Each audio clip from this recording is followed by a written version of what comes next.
এই ঠিকানাটা বলতে পারবে ভাই? এই ঠিকানাটা ওই সামনের বাড়িটা।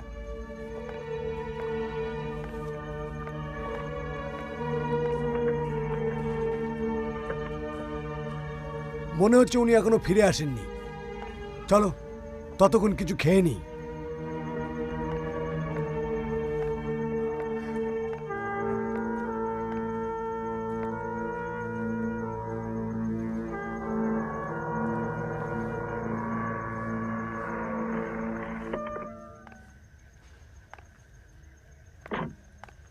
নমস্কার আকবর ভাই। নমস্কার। কি খবর ভরত?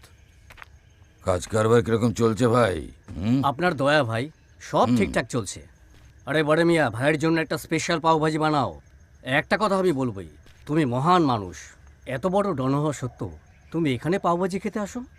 কেননা আমি নিজের অতীতটাকে ভুলতে চাই না। এই জায়গাটা আমার পুরোনো দিনের কথা মনে করিয়ে দেয়। এখান থেকেই আমি আমার জীবন শুরু করেছিলাম।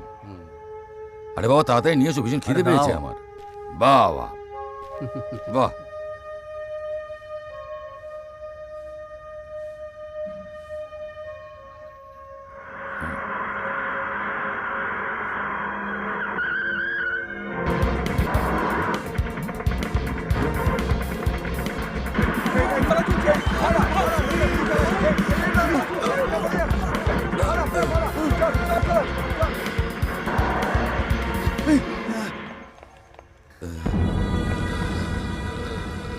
সাহেব, সাহেব,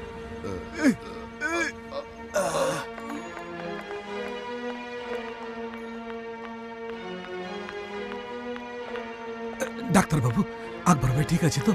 ঘাবড়ানোর এখন কোনো ব্যাপার নেই। ওনার এখন আর প্রাণ সংশয় নেই। Way way by Guru. Doctor, আমি কি আকবরের বয়ান নিতে পারি? না ইন্সপেক্টর, ওর এখন জ্ঞান নেই। সকাল অবধি ওর জ্ঞান চলে আসবে, তখন এসে বয়ান নিয়ে নেবেন। আচ্ছা ডাক্তারবাবু, আমরা আসছি। হুম। আমার তো মনে হচ্ছিল বেচারা আর বাঁচবেই না, কিন্তু ঈশ্বরের আশীর্বাদে আপনি তাকে বাঁচিয়েছেন। আমি বাঁচাইনি, আকবর পীরজাদার জীবন তুমি বাঁচিয়েছো। যদি ওকে আনতে একটু দেরি হতো তাহলে ওকে আর বাঁচানো যেত না।